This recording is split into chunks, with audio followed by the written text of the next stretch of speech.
નમસ્કાર દર્શક મિત્રો, ન્યૂઝ ફોર ઇન્ડિયામાં આપનું સ્વાગત છે. હું છું આપની સાથે કુમાર. નજર કરીએ સમાચારો પર.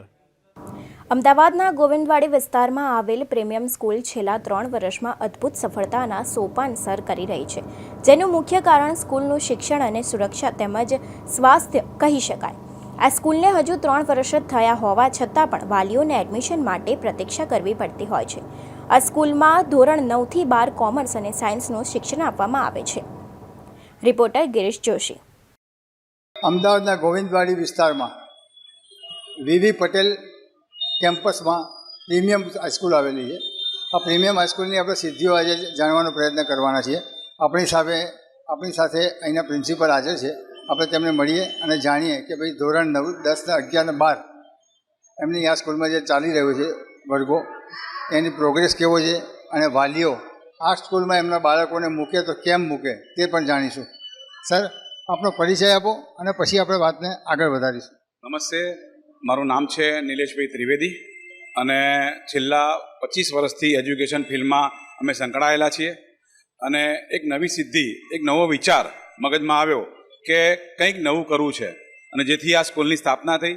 લગભગ 2.5 વર્ષ જેવું આ થઈ ગયું છે અને માત્ર 12 વિદ્યાર્થીથી શરૂ થયેલી આ સ્કૂલ આજે 3 આંકડાથી પણ ઉપરના સંખ્યામાં અમે પહોંચી ગયા છીએ. બિકોઝ ઓફ કે માત્ર ને માત્ર એજ્યુકેશન અને સારામાં સારી અધર એક્ટિવિટીઝ, કો કરિક્યુલમ એક્ટિવિટીઝ, જેથી સ્ટુડન્ટ્સ અહીંયા વધારે વધારે આવી રહ્યા છે. પ્રીમિયમ નામ, અ પ્રીમિયમ સ્કૂલ નામ કેમ આપવામાં આવ્યું? તો કે પ્રીમિયમ એટલે વિચાર ઉત્તમ, પ્રીમિયમ કંઈક નવું કરવું છે.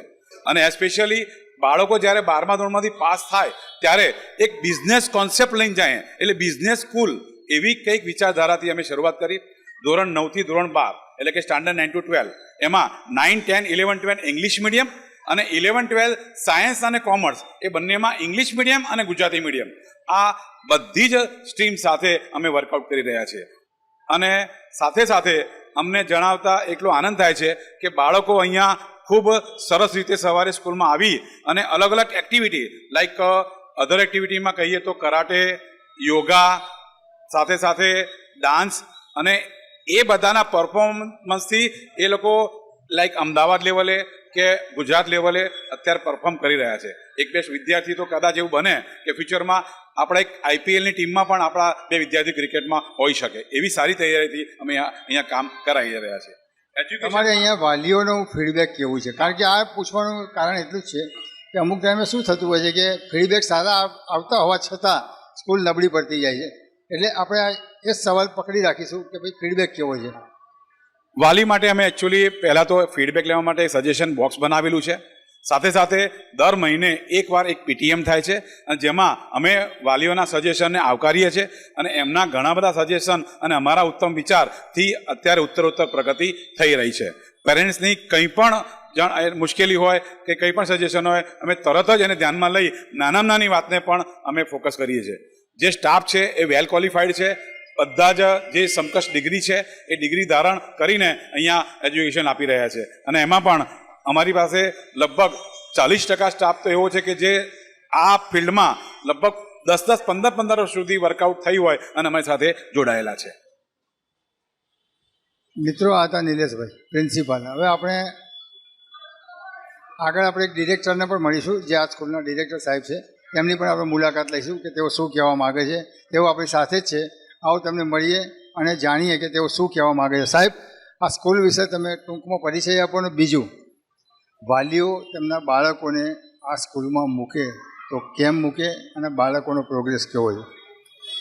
પહેલે તો સ્કૂલનો પરિચય આપું તો VV Patel English medium school, VV Patel premium school તરીકે સ્કૂલ ઓળખાય છે.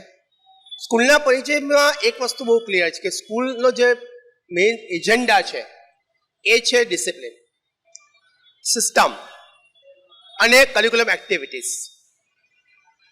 ભણાવે છે બધા જ, દરેક સ્કૂલમાં શિક્ષકો સારું જ ભણાવે છે, દરેક સ્કૂલ સારી જ છે. પણ પ્રીમિયમ સ્કૂલ અથવા VV Patel English medium school કેમ અલગ પડે છે? તો બેઝિક કન્સેપ્ટ છે ડિસિપ્લિન. બીજો બિઝનેસ થોટ્સ. અમે બાળકોની સ્કિલ્સ ઉપર બહુ જ ભાર આપી રહ્યા છીએ. પ્રીમિયમ સ્કૂલમાં જ્યારે બાળક એડમિશન લે છે ત્યારે એમના મગજમાં એક બહુ ક્લિયર હોય છે કે ભાઈ સામાન્ય સ્કૂલ છે, પણ જેમ જેમ સ્કૂલ આગળ વધે છે એમ એમને સ્કિલ્સનો અનુભવ થઈ રહ્યો છે. આપણે વિદ્યાર્થીઓને એવી એક સ્કિલ ડેવલપ કરવા જઈ રહ્યા છીએ કે જે બાળકો બિઝનેસની અંદર, કોમ્પિટિટિવ એક્ઝામની અંદર અથવા બીજા કોઈ બી જગ્યા પર ઇન્ટરનેશનલ લેવલ કે નેશનલ લેવલ ઉપર એ ફાઇટ આપી શકે. સ્કૂલનો જે બેઝિક કન્સેપ્ટ છે એવો છે કે વિદ્યાર્થીઓ સ્કિલ્સને માર્કેટમાં બી રિપ્લેસ કરી શકે. એટલે આપણે શું કરીએ છીએ કે સ્કૂલમાં કંઈ બી એક્ટિવિટીઝ હોય તો આપણે એને બહાર રિપ્રેઝન્ટ કરી રહ્યા છીએ. બેંક હોય, ધારો કે કોમર્સના વિદ્યાર્થીઓ હોય તો એ બેંકનું લાઈવ પ્રેઝન્ટેશન આપીએ છીએ. સાયન્સના વિદ્યાર્થીઓ હોય તો એમને ક્યાંક ઇસરોની વિઝિટ લઈ જઈએ છીએ, તો ક્યાંક એવા સાયન્સ પ્રોજેક્ટ ચાલતા હોય ત્યાં વિઝિટ લઈ જઈએ. જેથી બાળકોને પ્રેક્ટિકલ નોલેજ પૂરેપૂરું મળે. ધારો કે 9-10ના વિદ્યાર્થીઓ છે તો 9-10ના વિદ્યાર્થીઓને આપણે એવી જગ્યાએ લઈ જઈએ કે જ્યાં આગળ એમને એટમોસ્ફિયર, સાયન્સ થઈ જાય. સંસ્કૃત દિવસ આવે તો સંસ્કૃતની લેબનો અનુભવ કરાવીએ છીએ. ગુજરાતી ભાષાની આવે તો ગુજરાતી ભાષાનું શું ઇમ્પોર્ટન્સ છે, આવી દરેકે દરેક પોઈન્ટ ઉપર આપણે એમને પરિચય અપાવીએ છીએ. જેથી બાળકો લાંબા ગાળે કોઈ બી જગ્યાએ એવું ના થાય કે બાળકોને કોઈ પ્રોબ્લેમ થાય. છેલ્લો સવાલ, સોશિયલ મીડિયામાં આપ જાણો છો કે જાત જાતની વાતો થતી હોય છે. વાતોમાં મુખ્ય મુદ્દો શું હોય છે કે ભાઈ પ્રાઇવેટ સ્કૂલો અને સરકારી સ્કૂલો, તો હવે એક એવો હાવ ઊભો કરવામાં આવે, અથવા છે, સાચું છે ખોટું છે ખબર નથી, પણ એવું કહેવાય છે કે પ્રાઇવેટ સ્કૂલોમાં તમારા વિદ્યાર્થીઓને ના મૂકશો, સરકારી શાળામાં મૂકો, કારણ કે પ્રાઇવેટ સ્કૂલમાં વિદ્યાર્થીઓનું ફ્યુચર નથી. બીજું, પ્રાઇવેટ સ્કૂલો લૂંટ ચલાવે છે, ઉઘાડી રીતે ફીઓ લૂંટે છે. જે હોય તે સત્ય શું છે તે આપણે જાણતા નથી, પરંતુ મારે આપનું મંતવ્ય એ જાણવું છે કે તમારું આ ટૉપિક પર શું નિવેદન છે. સરકારી શાળા અને પ્રાઇવેટ શાળાની દ્રષ્ટિએ જોવા જાવ તો શાળાઓ બંને સારી હોય છે, શાળાઓમાં કોઈ પ્રોબ્લેમ નથી હોતો. પણ સરકારી શાળાઓ અને પ્રાઇવેટ શાળાઓમાં તમે જે મુદ્દો બોલ્યા કે ફીઓ વધારે હોય છે કે ફીઓ ઓછી હોય છે, એ સબ્જેક્ટ જો ચર્ચાનો યોગ્ય નથી. પણ ફી થોડીક વધારે હોવાનું કારણ એ છે કે પ્રાઇવેટ સ્કૂલો ઘણી બધી પર્સનલ એક્ટિવિટી કરતી હોય છે. પ્રાઇવેટ સ્કૂલો ક્યારેય ગવર્મેન્ટ પાસે ગ્રાન્ટ લેતી નથી હોતી, તો પછી ખર્ચા ક્યાંથી કરશે? બાળકોનો વિકાસ કરવો હોય, બાળકોનો વિકાસ પછી ખર્ચા કરવા હોય તો એ ખર્ચા ક્યાંથી કરશે? અને પ્રાઇવેટ શાળાઓ જે પણ ફીસ લેતા હોય છે એ ગવર્મેન્ટે આપેલી મર્યાદામાં જ લેતી હોય છે. ગવર્મેન્ટ જ્યારે એફઆરસીમાં જે ફીસ પાસ કરતી હોય છે એ જ ફીસ લેતી હોય છે, તો પછી ઉઘાડેલ લૂંટ ક્યાંથી આવે? એટલે એક સવાલ થાય છે. ઉઘાડેલ લૂંટ શબ્દ બોલવો બહુ આસાન છે, પણ ગવર્મેન્ટ નક્કી કર્યું છે કે આટલી તમારી ફીસ લેવાની. કદાચ 100-200 રૂપિયા ક્યારેક પ્લસ માઇનસ થતા હોય તો અલગ છે, બાકી એવી ઉઘાડેલ લૂંટ થતી હોતી નથી. સાહેબ, છેલ્લો સવાલ, તમને ફરીથી એક છેલ્લો સવાલ, સરકારશ્રી તરફથી કોઈ તમને સહાય મળે છે કે ભાઈ ચલો સ્કૂલ સારી છે તો સરકાર ઘણી વખત તમને યાદ હશે કે સરકાર પોતે ઇન્ટરેસ્ટ લેતી હોય છે અમુક સ્કૂલોમાં. જેમ કે હમણાં આપણે કોબાની સ્કૂલ છે, તમે કદાચ નામ સાંભળ્યું હશે. પછી એક આપણે સાણંદમાં સ્કૂલ છે વિજયભાઈ પટેલની, એમાં સરકારે એમને થોડી આડકતરી રીતે કે સીધી રીતે પણ સહાય આપી છે. એનું કારણ એક જ કે જબરદસ્ત સ્કૂલ બનાવી છે, એજ્યુકેશન એવું છે, અંદર ફેસિલિટી પણ એવી છે, લેબોરેટરી પણ ફર્સ્ટ ક્લાસ બનાવવામાં આવી છે. તો અહીંયા કોઈ એવી અપેક્ષા ખરી? અપેક્ષા તો દરેક માણસને કોઈની પાસે હોય જ છે, મળે એ બધાને સારું લાગતું હોય છે. પણ એઝ પર માય કન્સર્ન હજુ સુધી આપણી સ્કૂલને એવી કોઈ સહાય ગવર્મેન્ટ તરફથી મળી નથી. હા, મળશે તો એ સહાયનો ઉપયોગ બાળકોના વિકાસમાં જ થવાનો છે, અને બાળકોના વિકાસ માટે એવી સહાય મળે એ જરૂરી છે. પણ છતાં બી સહાય મળે કે ન પડે, અમારા જે કેન્દ્રમાં છે એક વસ્તુ બહુ ક્લિયર છે કે બાળકનું વિકાસ, બાળકનું ડેવલપમેન્ટ, ચાઇલ્ડ ડેવલપમેન્ટ એ અમારા માટે ઇમ્પોર્ટન્સ છે. પૈસા કરતાં વધારે ઇમ્પોર્ટન્સ બાળક સોશિયલમાં. આજે તમે સમજો કે આજે એક જ બાળક હોય છે કે 2 બાળક હોય છે, તો બાળકો ડેવલપ કેવી રીતે થાય? એની ફેમિલી શું છે ખબર નથી, ફેમિલી વેલ્યુ શું છે ખબર નથી. તો આજે આપણે સ્કૂલમાં શીખવાડીએ છીએ કે ફેમિલી વેલ્યુઝ શું છે, ફેમિલી કેવી રીતે તમે ડેવલપ કરી શકો, કેવી રીતે તમે લોકો સાથે રિલેશન રાખી શકો. તો આ બધી જે વેલ્યુઝ છે ને એ વેલ્યુઝ આપણે સ્કૂલમાં ઊભી રહ્યા છે. સહાય હંમેશા બધાને સારી લાગે છે, અને ડેવલપમેન્ટ જ્યારે બી અમને મળશે અને ગવર્મેન્ટ જો અમને મદદ કરવા આવશે કે અમને કહેશે તો અમે ચોક્કસ એના માટે આભારી છું ગવર્મેન્ટના, સરકારના.